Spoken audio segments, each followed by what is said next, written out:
Hi, welcome to my little kitchen and welcome to the Old Geezer's Grub for One. Today I was going to do a video about gammon, but in fact I decided it was so simple I didn't want to really do it because I thought this could offend people because it's so simple to do. So I went into Lidl's and I thought I'd treat myself to one of their little gammon joints.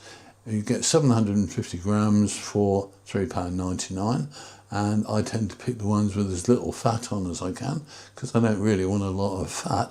But I did that, and then I made preparations to put it in the slow cooker, and really all you had to do was chop up an onion, chuck that in the bottom, sit the gammon joint on top.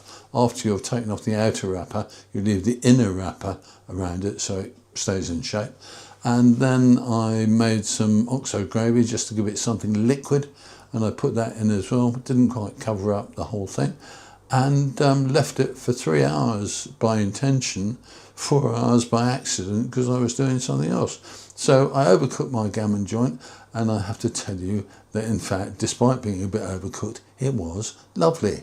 So the first time I cooked it for lunch, I had that on Friday lunchtime. It was lovely.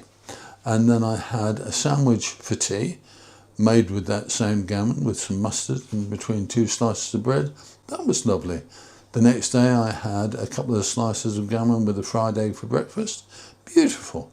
And then the lunchtime I had chips, gammon, chips, egg, peas, beautiful. And then finally I finished it all off with some sliced up tomatoes and a piece of bread and butter for my tea. And that, I think, was a terrific 4 quid's worth of grub. It lasted me virtually 2 days, and I think if you had a couple of people around, there'd be enough for 3 or 4 of you to have enough gammon to do you. And I just thought it was great. So I thought I'd recommend it, but the thing I'm going to say is I haven't filmed it because it's too damn easy.